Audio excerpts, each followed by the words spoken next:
Okay, so good afternoon sa ating lahat. So, kumusta naman kayo dyan? Welcome guys. Ako nga pala si Coach Kilben, and today I am going to be your teacher. So, ayun, so nasa lesson 9 na tayo ng ating topic. And medyo malayo-layo na rin yung nilakbay natin, and konting gadget na lang, di ba, is matatapos na natin yung ating mga topics. So, congratulations. Pero yun, alam ko na throughout yung journey niya bilang isang estudyante, di ba? And weekly uma-attend kayo, di ba, ng schooling natin through online. Alam ko na marami tayong natutunan, marami tayong mga panibagong ideas kung paano natin mas mapapalalim pa yung ating relationship sa Panginoon. And tayo din, di ba, mas lalim yung faith, yung wisdom na meron tayo. Okay, so today, isang very interesting yung magiging topic natin kasi ako personally is na-experience ko din itong topic na to. And sa sitwasyon na meron tayo ngayon, di ba, sa pandemic na meron tayo ngayon, alam ko na magagamit natin ang topic na ito, no? Hindi lang siya magagamit sa ating spiritual being, di ba, kundi pati rin sa ating physical self as we face the world, di ba?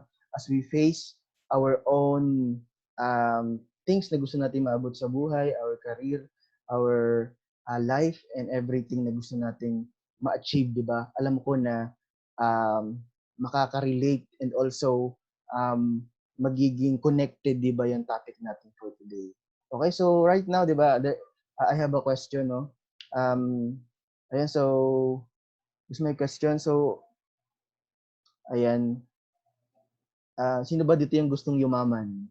Ayan, sino dito yung gustong magkaroon ng maraming properties, maraming pera, diba, maraming kayamanan na pwede mong iiwan in the next generation, and also pwede mo ring ma-experience. Okay, so alam ko naman lahat, di ba? And hindi totoo that the money is a root cause of all evil, no? Hindi, kasi sabi nga, the love of money is the cause of all evil. And mapapatunayan natin yan, di ba, sa mga binabasa natin sa Bible, binabasa nating mga scripture, pinapakita doon ng Panginoon na gusto ng Panginoon na tayo is maranasan din natin yung abundance dito sa lupa, hindi lang sa langit. And mas magiging makapangyarihan ang gawain ng Panginoon, or mas madaling lalaganap ang salita ng Panginoon kung ang mga tinawag ng Panginoon, di ba, tayo mga Kristiyano is capable, di ba, capable to bless the church, capable to bless other people, and capable to win more souls and make disciple, kasi we have a lot of resources na pwede natin gamitin para sa Panginoon. And at the same time, di ba, hindi tayo mamumroblema dito sa lupa, di ba?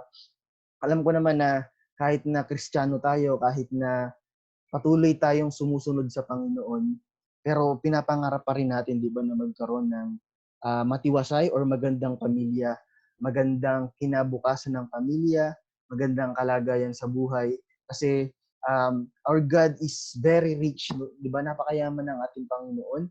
And kung mayaman ang ating Panginoon, gusto rin ng Panginoon na ikaw, servant, is ma-experience mo kung ano yung yaman na meron siya. And through you, di ba, bilang ikaw, di ba, na tinawag ng Panginoon bilang servant or soldier ng Panginoon, nakikita ng mundo that you are serving a powerful God, kasi nakikita at nararamdaman sa buhay mo yung kapangyarihan ng Panginoon. Okay, so right now, ang topic natin for today, di ba, alam ko, excited na yung bawat isa, sinid na excited na. So kung excited ka na, pwede bang pa-comment dyan na excited na ako? Ayan, so, okay. So ang topic natin for today, lesson 9, is the blessings of prosperity. Okay, I will share my screen.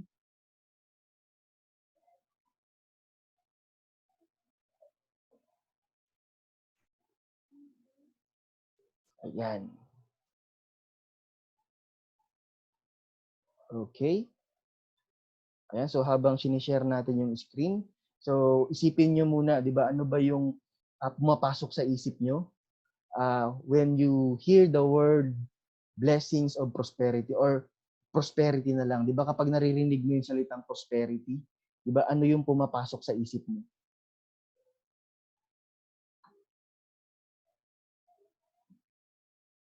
Ayan. So, medyo okay. Ayan. So, I think nakikita na yung screen ko. Ayan, so our topic for today is the blessings of prosperity. So, kanina tinanong ko, di ba, kapag narinig nyo yung salitang prosperity or blessing, di ba, ano yung pumapasok agad sa isip nyo? Probably yung iba is pera, di ba, kayamanan, properties, 'di ba? Pero 'yun, 'di ba hindi mo masasabi, kumbaga hindi kumpleto yung prosperity, 'di ba? Sa mga material na bagay or sa mga bagay na meron ka, kundi kasama rin dito, 'di ba, yung prosperity mo in terms of relationship sa kapwa mo tao, relationship sa family mo, and also ikaw mentally, emotionally, and physically is healthy. 'Di ba? That's the full package of prosperity, 'di ba? Hindi lang wealth, kundi pati physical, emotional, tsaka spiritual. Kasi hindi pwedeng maiwan yung mga sinabi ko na yon in terms of prosperity, 'di ba? Hindi man pwede na mayaman ka nga, nakaratay ka naman sa sakit ng karamdaman, di ba? Mayaman ka nga, sabog naman yung family mo. Di ba? Mayaman ka nga, hindi ka naman connected sa Panginoon. Di ba? Inuubos mo yung lakas mo, inuubos mo yung pera mo sa paghahanap ng kayamanan. And later on, pagdating ng panahon na kinuha ka na ng Panginoon at haharap ka sa Kanya, ano yung ipapakita mo?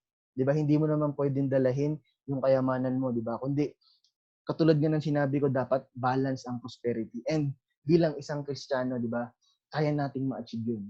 Okay? Kaya nating ma-achieve lahat yung mga blessing of prosperity na yon na pwedeng ibigay sa atin ng Panginoon because we are serving God. And as we serve God, sabi nga sa Matthew 6:33, di ba? Seek first the kingdom of God and His righteousness, and all these things shall be added unto you. And yung sinasabi doon na all these things, di ba kasama na doon yung prosperity in terms of wealth, physical, emotional, spiritual. Okay? So right now, ang verse natin, di ba, is from Proverbs. Yan, Proverbs chapter 3, verse 9 hanggang 10. Ito, very powerful tong verse na to. And marami sa ating mga primary leaders and also baka yung coach mo, di ba, is sumuhugot dito ng lakas in terms of finances. Sabi dito sa Proverbs na to, chapter 3, verse 9 hanggang 10, sabi dito, honor the Lord with your wealth. Di ba, maliwanag yun.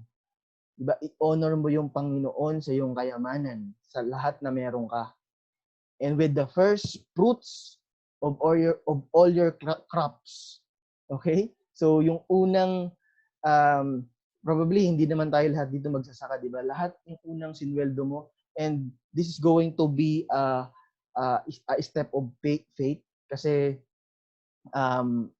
bilang isang bagong Kristiyano is mahirap itong gawin kasi yung unang pera na papasok sa iyo is ibibigay mo sa Panginoon, and this is going to be hard, pero kung ikaw ay isang Kristiyano talaga na may pagmamahal sa Panginoon, and kung ikaw ay Kristiyano na devoted sa Panginoon, and kung ikaw ay Kristiyano na kaya mong isurrender yung wealth mo sa Panginoon, I tell you kapatid, grabe yung pagpapala ng Panginoon kapag binibigay natin yung first fruit, 'di ba? Yung first fruit ng ating ng salary, ng ating business and anything.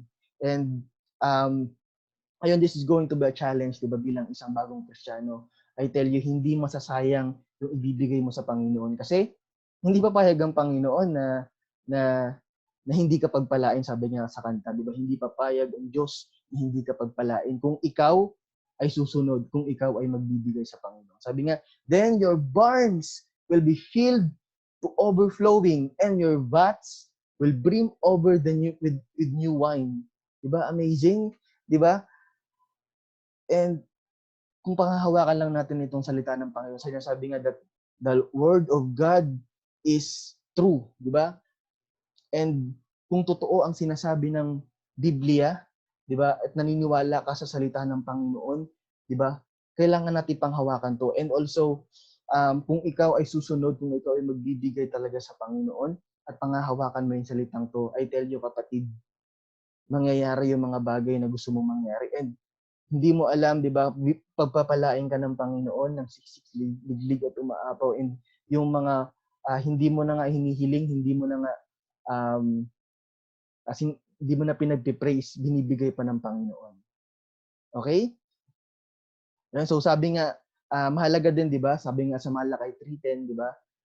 Sabi dito, simulan natin, di ba, sa Malakay chapter 3, verse 6 hanggang 10. Sabi dito is, I, the Lord, do not change. So you, the descendants of Jacob, are not destroyed. Sabi sa 7, ever since the time of your ancestors, you have been turned away from my decrees and have not kept them. Sabi ng Panginoon, return to me and I will return to you, says the Lord Almighty. But you ask, diba, how are we to return? Diba, paano babalik doon? Sabi dito, babalik sa Panginoon. Sabi, will a mere mortal rob God? Yet you rob me. But you ask, how are we robbing you? Sabi ng Panginoon, in tithes and offering. Okay, so sabi dito is, katulad nga rin ng, siguro nabasa niyo na sa Bible or narinig niyo sa preaching, di ba? And lahat ng meron tayo, di ba, yung kayamanan, even our family or ourselves is hindi sa atin. Hindi tayo yung may-ari nito. Di ba? Pinagkatiwala lang ito ng Panginoon sa atin. And bilang isang katiwala, we have to be a good steward of what we have. And bilang isang good steward, dapat binabalik natin sa Panginoon kung ano yung meron tayo. Okay? Kasi pag hindi mo binalik, ninanakawan mo ang Panginoon. Sa paanong paraan? Sa tithes and offering. Okay? Sabi pa nga sa verse 9, diba, you are under a curse, your whole nation, because you are robbing me. And number 10, sabi dito ng Panginoon, sa number 10, ito yung sinabi ng Panginoon, diba, na dapat nating gawin para makabalik tayo sa Panginoon at hindi tayo magnakaw sa kaban ng Panginoon. Sabi dito is, sa verse 10, bring the whole tithe into the storehouse, that there may be food in my house. Test me in this, says the Lord Almighty, and see if I will not throw open the floodgates of heaven and pour out so much blessing that there will be not room enough to store it. Okay, amazing. So katulad nga ng sinabi dito, di ba? Ibigay natin sa Panginoon ang tithes. Ano ba yung tithes, di ba? This is 10% of our earnings. So kung kumikita ka or may baon ka ng 1,000, so 100, di ba? Yun yung tithes mo. Kung may baon ka daily na 10 piso, di ba? 1 peso is your tithes. Di ba? Hindi siya ganun kabigat. Pero kapag ikaw ay sumisweldo na ng 6 digits, di ba? And ang magiging tithes mo is 5 digits, di ba? Medyo mabigat, medyo mahirap ibigay. Pero kung ikaw is faithful nang nagbibigay sa Panginoon, mula pa nung ikaw ay nakakakilala sa Panginoon, nagbibigay ka na, and habang lumalaki yung tithes mo, is hindi siya magiging burden sa'yo na ibigay yung tithes mo kasi sanay ka nang magbigay sa Panginoon. And sabi nga, kapag nagbibigay ka ng tithes sa Panginoon, merong kapalit yun na blessings. Diba? And sabi nga dito, test me on this. This is the only verse, diba, in the Bibles na pwede mong i-test ang Panginoon. Bakit? Kasi kaya mong computein. Yung tithes kaya mong computein. Diba? Diba bilang isang estudyante or bilang isang normal na tao, kaya mong mag-compute, di ba, ng 10% of your earnings. And, yun nga, kapag pumasok sa yung pera is, sabihin natin 10,000 on 15 days of your work, di ba, pumasok sa 10,000, automatically, 10% is 1K, that is going to be your tithes. And through that computation, specifically, di ba, nagiging faithful in terms of finances, di ba? And kaya mong sabihin sa Panginoon na faithful ka sa tithes mo kasi na-compute mo siya at sabi mo na tama siya. And by that, di ba, we can test the Lord. Sabi pa nga ng Panginoon, if I not throw open the floodgates of heaven, at buhusan ka ng rumaragasang pagpapala because you are faithful in giving your tithes sa Panginoon. And that's the secret of prosperity. And the secret of prosperity is, next slide, is the best offering. Diba? So, pwede niyong tanungin ako, diba? Sabi, Coach, paano nangyari yun, diba? Paano siya magiging prosperity kung mag-o-offer ako? Aha. Paano ako magiging, kumbaga, bilang isang tao, diba, like for example, meron kang isang sako ng bigas na sabihin na natin 50 kilos, mag-o-offer ka ngayon ng tithes mo na 10%, mababawasan mo siya. So, mababawasan mo ng 5 kilos. So, 45 kilos na lang yung bigas ko. Diba? Nakulangan pa ako, prosperity ba yung tawag doon? Aha. Pero iba ang kaso sa Panginoon. Iba ang kaso in terms of faith. Iba ang situation in terms of giving your offering sa Panginoon. Bakit? Kasi kayang pagyamanin ng Panginoon kung ano yung meron ka. Kung habang nagbibigay ka, di ba ang Panginoon is nalulugod sa taong faithful na nagbibigay sa Kanya. Di ba? And by the happiness na nararamdaman ng Panginoon, di ba kayang suklian ng Panginoon ng siksik, liglig at umaapaw na blessings yung pagbibigay, yung kapalit ng binigay mo sa Panginoon. Di ba? So, isa sa example dyan, di ba, is kailangan nating ibigay yung best offering natin. And isa sa example dyan is yung kwento ni Abel at ni Cain. Diba, sinong nakakaalam ng kwento ni Abel at Cain? Okay, so matatagpuan natin siya sa Genesis chapter 4. Simulan natin sa verse 1. Sabi dito is, ayan, tingin tayo sa Bible. Okay, sabi dito, Adam made love with his wife Eve, and she became pregnant and gave birth to Cain. She said, with the help of the Lord, I have brought forth a man. Later, she gave birth to his brother Abel. So, panganay si Cain. So, bunso si Abel. Now, Abel kept flocks and Cain worked the soil. So, si Abel ngayon is naging pastol, di ba? Si Cain naman is nagbungkal ng lupa, naging farmers. So, parehong okay na trabaho, parehong same level, and marangal na trabaho, okay? So, sabi dito, in the course of time, Cain brought some of the fruits of the soil as an offering to the Lord. And Abel also brought an offering, fat portions from some of the firstborn of his flock. So the Lord looked with favor on Abel and his offering. So, but on Cain and his offering, he did not look with favor. So Cain was very angry and his face was downcast. Okay, so ito, kung titignan natin, di ba, kung titignan natin guys, yung kwento ni Abel at ni Cain, no? So pareho silang nagtatrabaho, pareho silang nagtatrabaho, legal na nagtatrabaho, 'di ba? Katulad din natin is nagtatrabaho, yung iba magkaiba nga lang, 'di ba? Yung iba nagtatrabaho sa bukid, yung iba nagtatrabaho sa opisina, yung iba nagtatrabaho sa DPO, yung iba nagtatrabaho naman sa field. Pero pareho lang tayong nagtatrabaho. Pero nagkaroon ng pagkakaiba dito. Bakit nagkaroon ng favor si God kay Abel? And bakit, 'di ba, nagkaroon ng bakit hindi na-please ang Panginoon dun sa offering ni Cain? Bakit? Kasi tinitignan ng Panginoon dito hindi yung kaya mong ibigay. Hindi yun sa kayamanan na meron ka na kaya mong ibigay para sa Panginoon. Kasi hindi naman kailangan ng Panginoon yung ibibigay mo eh. God look on your heart. Tinitignan ng Panginoon yung puso mo kung paano ka magbigay.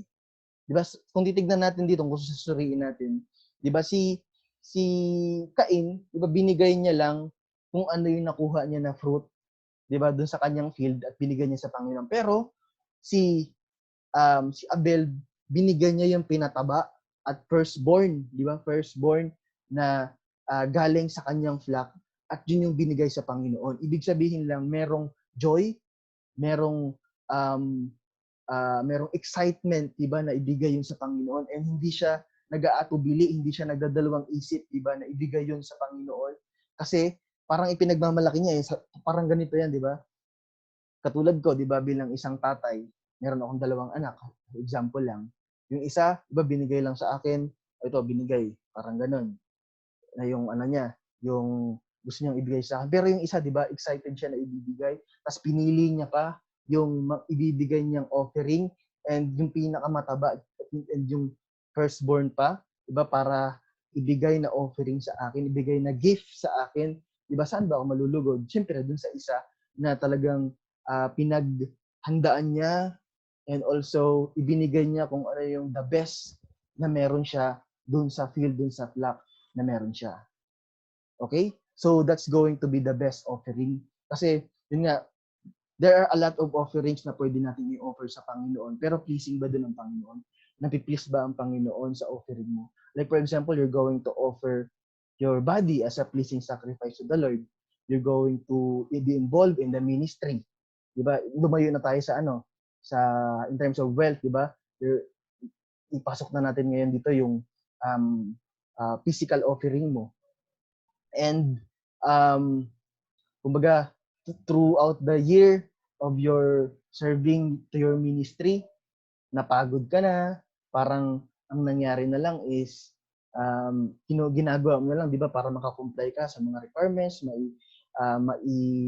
magkaroon ka ng makaproduce ka, and tumakbo pa rin yung ministry na pinag-i-involvean mo, pero wala na doon yung puso mo, wala nang excitement, wala na yung gigil, wala na yung puso mo dun sa ginagawa mo. And baliwala na lang yun. Sayang yung pagod mo, sayang yung oras, sayang yung lakas, sayang yung time na ininvest mo doon kung hindi mo siya gagawin, 'di ba, ng tama.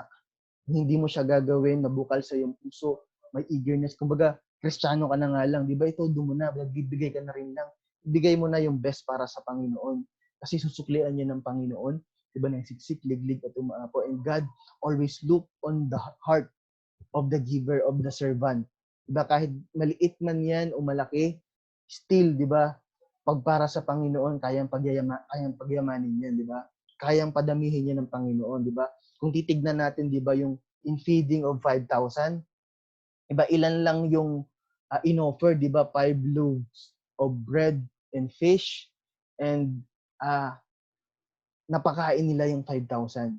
'Di ba? Kahit na gaano man kaliit yung kaya mong i-offer sa Panginoon, 'di ba? Is still, 'di ba, malaking parte 'yan sa gawain ng Panginoon. Because hindi natitingin ang Panginoon doon sa kaya mong ibigay, kundi sa kapangyarihan niya as you are being obedience, 'di ba? Doon sa pinagagawa ng Panginoon. Okay? So right now, 'di ba, there are 2 types of offering or best offering. Okay? Sanda na ba kayo? So our first best offering is, so the offering is a mirror of your soul. Okay? Sabi nga, kung ano yung ibinibigay mo, yun yung ikaw. 'Di ba? Kasi kapag nagbigay ka, 'di ba, kasama doon yung puso mo. Hindi ka pwedeng magbigay, 'di ba, nang hindi kasama yung puso mo. Kahit na medyo padabog na pagbibigay yan, kahit na medyo nag-aalangan or medyo confused or medyo ayaw mong ibigay, pero to the point na binigay mo yan, 'di ba, kasama diyan yung puso mo. And makikita rin diyan, 'di ba, yung soul na meron ka as you give, kung paano ka magbigay sa Panginoon and also sa kapwa mo. Okay? Ayan. So, isa sa example dito na makikita natin how are we going to see or illustrate, 'di ba, yung sinasabi that the offering is a mirror of our soul. Isa sa example dito is si Abraham. Si Abraham, 'di ba, na tinawag ng Panginoon to become a father of nations, pero hindi sila magkaanak ni Sarah. Okay? So, tinry na nila yung lahat ng dapat na itry, pero hindi pa rin. Hanggang sa pinasiping niya sa kanyang alagad at doon nagkaroon ng anak. Pero ang sinasabi kasi ng Panginoon, yung flock ng Panginoon, yung tribes of Israel is manggagaling mismo sa kanilang dalawang mag-asawa.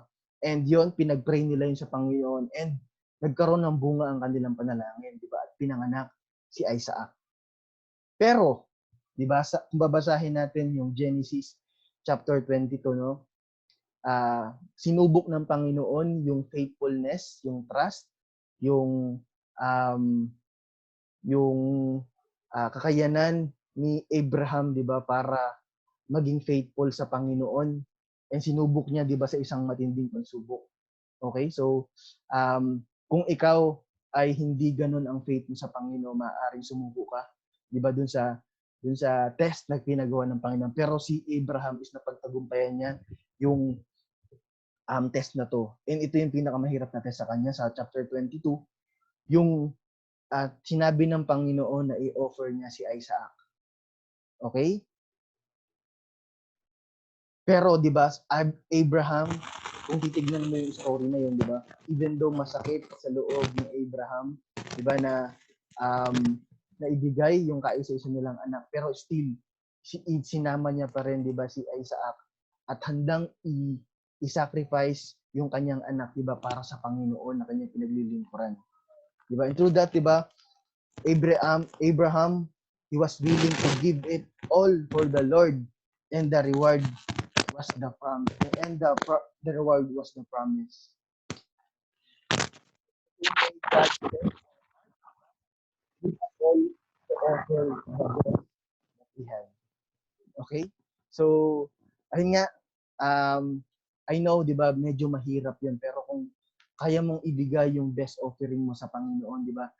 Yun kasi yung yun yung sekreto, di ba? Kung paano natin makakamtan yung blessings of prosperity is kailangan nating magbigay, di ba, with the best that we have, because the Lord ay tumitingin, di ba, sa puso, sa soul natin. And kapag ikaw is faithful, di ba, dun sa pinapagawa ng Panginoon, I tell you, kapatid, di ba, blessing will follow. Then after that, di ba, kung babasahin natin yung chapter na yon, di ba, nagtuloy-tuloy yung blessings ng Panginoon sa buhay ni Abraham and ni Isaac. And nagpatuloy yung covenant ng Panginoon kay Abraham papunta kay Isaac, because he is willing to sacrifice, he is willing to give, he is willing to give what we have, he is willing to give his heart and the best that he can para ma-please ang Panginoon. Okay, sabi nga sa sa 1 Chronicles chapter 29 verse 17, sabi dito, so I know, my God, that you test the heart, ba? And are pleased with integrity. All these things I have given with joy and with honest intent. And now I have seen with joy how willingly your people who are here have given to you. Okay? So yun nga, in the same way din, di ba, bilang isang tao, we tend to test, di ba, the heart, di ba, para lang makita natin kung faithful ba yung taong ito. In the same way din, di ba, sa God, tinetest din niya yung kanyang servant. Di ba, kapag babilines kita ng ganitong kalaki, di ba, kaya mo bang ibalik sa akin yung blessing na yan? Kaya mo bang ibigay yung tithes and offering mo para sa Panginoon? Di ba, kung ikaw is pinagpala ng Panginoon, di ba? Ikaw ay blessed ng Panginoon with a 6-digit income, like for example, in a month, di ba, kumikita ka ng 1,000,000, diba, kaya mo bang ibigay yung tithes mo 100,000 monthly para sa Panginoon? Diba, kung ang kinikita mo lang, like for example, 10,000, 1,000 ang iyong tithes, madali siyang ibigay. Pero kung malakihan na, kaya mo bang ibigay sa Panginoon? And doon makikita, di ba? Doon makikita yung integrity mo, doon makikita yung honesty mo, doon makikita yung trust and faith mo sa Panginoon. When we give, di ba, the best to the Lord, kasi nga doon makikita, di ba, yung offering natin as a mirror of our soul. Okay? So next, di ba? So number 1 ba, tandaan natin that in the blessing of prosperity, di ba? The offering is a mirror of the soul. So kung gusto mong makita na maganda yung soul mo, na maganda yung soul mo sa Panginoon, diba, ibigay natin yung best para sa Panginoon. Kasi sabi nga, ito katulad dun, di ba? Sabi nga sa isang quote, di ba? Being a rich is not about on what you have. It's about on how much you give. Kasi kung sa tingin mo, 'di ba, sa tingin mo is mayaman ka na, marami ka ng pera, 'di ba? Hindi mo naiisipin na mag-impok pa or mag-ipon pa kasi alam mo everything that you have is sufficient, 'di ba? Sobra-sobra pa kaya kailangan mo nang i-bless yung iba, kailangan mo nang i-bless ang church, kailangan mo nang magbalik sa Panginoon kasi pakiramdam mo ang dami mo ng blessing. Pero kung ikaw, 'di ba, hindi mo kayang magbigay, 'di ba? Iniisip mo kulang pa yung pera mo. Kulang pa yung wealth na meron ka, kaya kailangan mo pumag-ipon para sa sarili mo. And by that, di ba, hindi ka mayaman.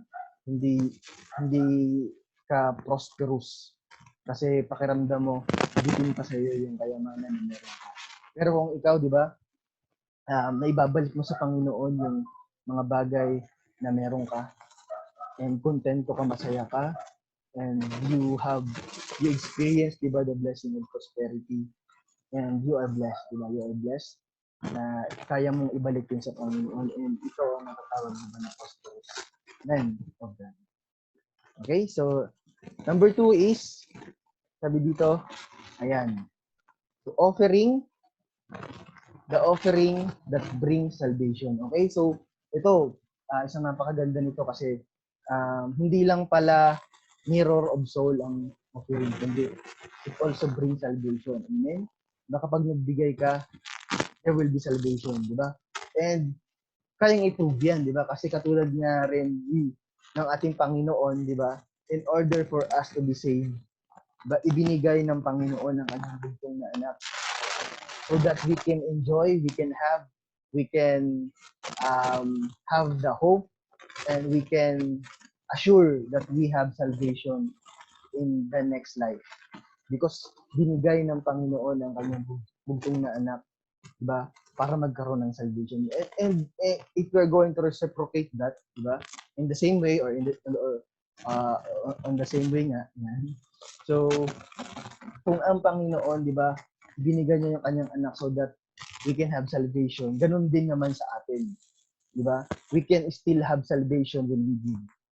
And pwede rin tayong makasave ng ibang tao when we give. And wag na tayong dumito na lang natin sa sarili natin, di ba? When we give to the Lord, when we are faithfully giving to the Lord our money, our time, our effort, our strength sa Panginoon, this will be equatable to salvation. Is equal to salvation. Bakit? Di ba? Ito yung magpo-prove dyan, di ba? Si Alabaster, napakinggan niyo na ba or nabasa niyo na ba yung alabaster jar? So nasa kanta to pero basahin natin, di ba, sa Luke chapter 7 verse 44. Sabi dito sa Luke.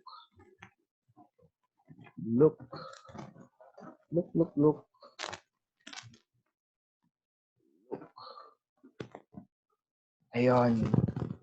Luke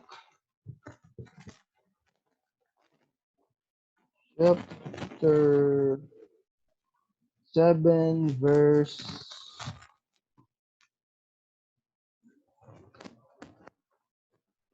44 hanggang 48. Sabi dito, di ba? Ayan, so then he turned towards the woman and said to Simon, si Jesus yung nagsasalita dito, ha?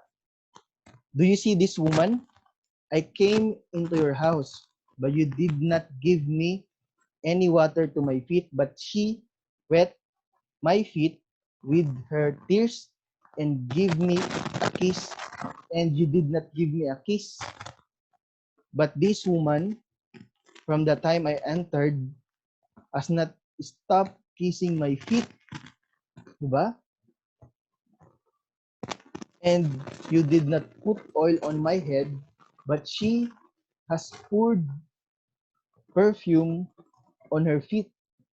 Diba amazing? Therefore, I tell you, her many sins have been forgiven, as her great love has shown. But whoever has been forgiven little loves little. Then Jesus said to her, your sins are forgiven. Di ba? Amazing. Amen. So, praise God. So, kung makikita natin dito, di ba, sa alabaster woman, so, or the alabaster jar, di ba? Hindi natin alam kung ano yung kasalanan ng woman ito. May mga nagsasabi na mga theologians, di ba, that she is a prostitute. And ano man yung nagawa niya pagkakasala, di ba? I know, di ba, dun sa act na ginagawa niya para sa Panginoon is nakita ng Panginoon yung eagerness, yung willingness, di ba, para mag-stay na nagsisisi at nagbabago na siya by means of offering, di ba, herself, her effort, and also offering what she has, di ba, what she have, and binibigay niya yan sa Panginoon. And through that, di ba, by doing that, sabi ng Panginoon, your sins are forgiven. Okay? So, ayun, kung makikita natin dito, di ba, she pour out her soul, diba, before God. Diba? Siguro dumating na siya sa point ng kanyang buhay, di ba, na I want to give all my suffering sa Panginoon and pinagdaraan ako, bibigyan na lahat sa Panginoon. And whatever I have, para sa Kanya lahat ito. And I want to be free. I want to surrender my life sa Panginoon upang magamit niya. And she showed a thankful heart. Diba? Diba dun sa puso niya nag-uumapa yung pagpasalamat. Diba makikita naman natin yan, how she tears. Diba? Hanggang sa mabasa yung paa ng Panginoon sa pamamagitan ng kanyang luha at pinupunasan ng kanyang buhok. And she gave and most importantly, diba, she gave her best offering sa Panginoon. Okay? So, ayun, so makikita natin gaano mang kalaki yung kasalanan mo. Probably right now is kinakausap ka ng Panginoon na na isurrender mo na sa akin yung kasalanan mo, isurrender mo na sa akin ano man yung mga pinagdaraanan mo. Diba? And the only way, di ba, para magkaroon ng forgiveness and or the other ways, di ba, para magkaroon ka ng forgiveness is your offering, is your best offering so that your sins will be forgiven. And right now, di ba, kung kinakausap ka ng Panginoon na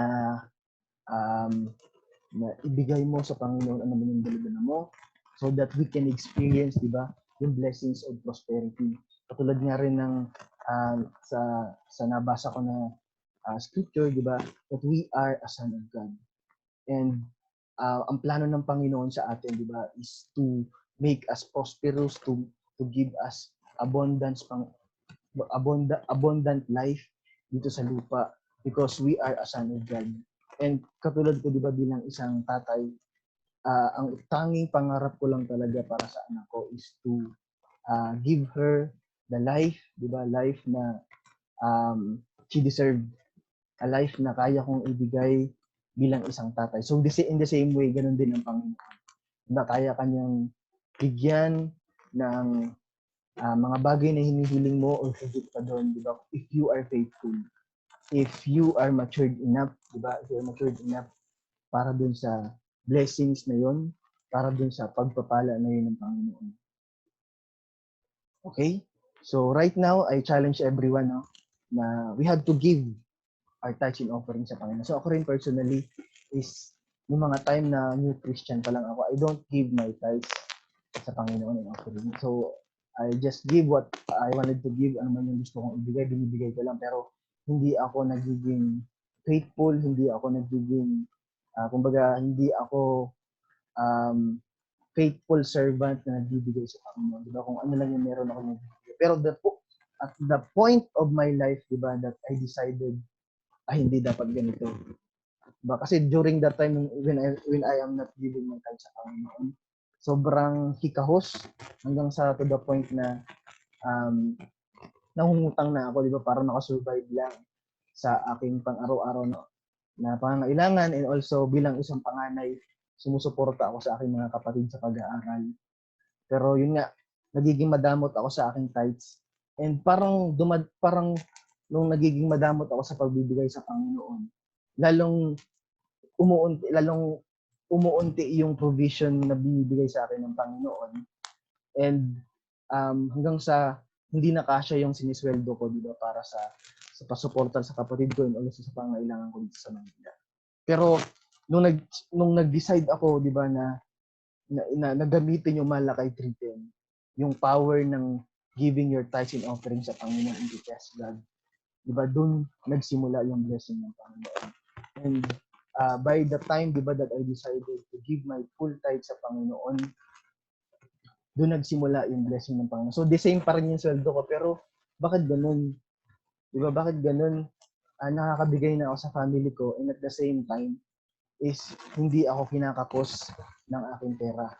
Diba? Kasi nga, when we dedicate or when we give our tithes and offering sa Panginoon, ang gagawin ng Panginoon is to give an idea how are we going to maximize our income.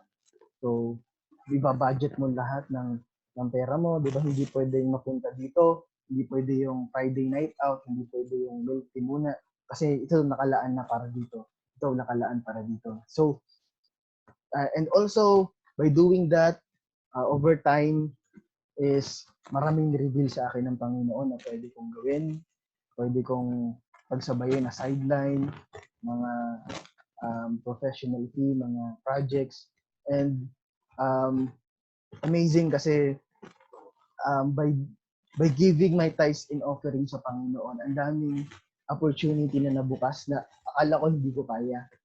Akala ko hindi ko kayang gawin, pero kapag meron kang guidance ng Panginoon, meron kang wisdom, makikita mo as you stand, as you step up, di ba, dun sa pinapagawa ng Panginoon, makikita mo na, kaya ko palang gawin. And by doing that, nagkakaroon ka ng additional income hanggang sa you can have your income na parang, wow, kaya palang maging ganito yung income ko. Diba? Kaya palang maging ganito if I just give my tithes, faithfully giving my tithes and offering sa Panginoon. Makikita mo na talagang gumagalaw din ang Panginoon sa buhay mo. Talagang nag-work din ang Panginoon sa buhay mo para i-bless ka. Diba? Tapatan o sobrahan pa yung faithfulness na kaya mong ibigay sa Panginoon. Diba? And yun nga, as a challenge, diba, we have to give our tithes sa Panginoon. So kung ikaw estudyante pa lang, diba? Kasi hindi lang naman yung pera ang pinag-uusapan dito, kundi yung when we give our tithes sa Panginoon, you are secured, your family is secured, diba? Nakikita mo, hindi sila nagkakasakit, healthy sila, malayo sa anumang karamdaman. Ikaw din personally, mapapansin mo na hindi ka na nagkakasakit, and panay good job ka sa trabaho mo kasi yung guidance ng Panginoon is kasama mo na, yung Holy Spirit is nag-work ka sa buhay. And the only formula to have that is to give our tithes sa Panginoon. Ano ba yung tithes? Katulad yung sinabi ko nung una pa, tithes is the 10% of our earnings, of our income. Okay, so kung ikaw ay estudyante, ang allowance mo weekly is 1,000, so 100 pesos is your tithes.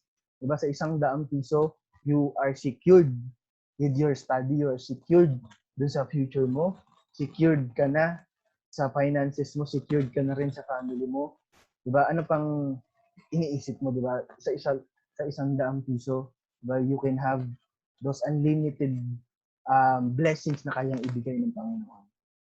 And number 2, diba, kung ikaw ay wala pang tithes number, diba, so kumuha ka na ng tithes number. Diba, kung right now, pwede mong i-chat yung coach mo or pwede mong sabihin yung teacher mo ngayon, diba, nakunan ka ng tithes number, diba, para ma-monitor natin yung tithes in offering mo para sa Panginoon. Kasi yun nga, kapag wala ka kasing tithes number, parang yung tithes number mo kasi is si-signify or mag-represent, diba, ng faithfulness mo sa Panginoon. Okay, so, ayan, so, I know everyone is nakarelate, di ba? And katulad din nga, di ba, ng pandemic ngayon, maraming mga trabaho ang nagsara, mga company na nalugi. Pero if you are giving your tithes and offering sa Panginoon, ano man dumating, di ba, sa mundo, magkaroon man ng COVID, magkaroon man ng hindi inaasahang pangyayari, epidemic or pandemic man yan, if your your your business or your company na pinagtatrabuhan mo is covered by the Lord by giving your tithes and offering sa Panginoon, I tell you, di ba, hindi kayang gibain ng COVID yung source of income mo. Di ba, hindi kayang gibain ng COVID yung business mo kasi ito ay protected ng Panginoon, nasa umbrella ng Panginoon, at hindi yan kayang tibagin ng kahit sino man. Okay? So yun nga, I challenge you to give because your best offering is the formula in getting the blessing of prosperity. Right now, I want to pray for you. Gusto kong ipanalangin ng bawat isa na fully ma-catch natin, di ba, yung blessings of prosperity and magkaroon tayo ng heart that is willing to give our best offering sa Panginoon.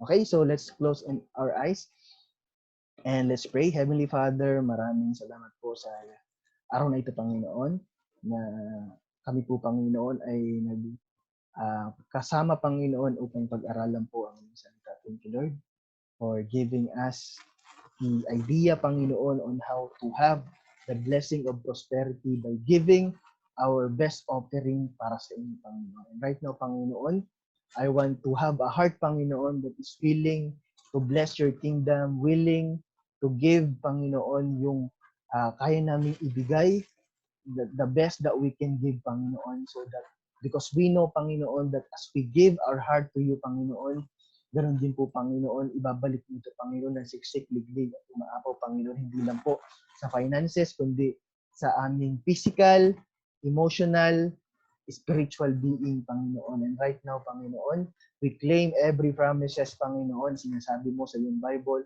We claim every provision, Panginoon, na meron kami, Panginoon, because we deserve that, Panginoon, and also, Lord God, hindi namin hahayaan na masayang, Panginoon, yung pagkamatay ng inyong anak na Jesus Christ, Panginoon, because that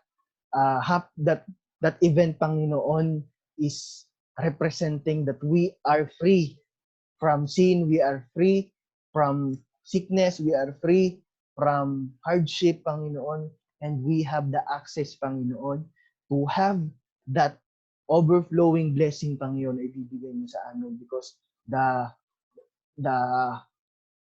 curse was already broken, Panginoon, 2,000 years ago when Jesus died on the cross of God. Maraming salamat po. In Jesus' name we pray. Amen. Amen. Okay, thank you guys.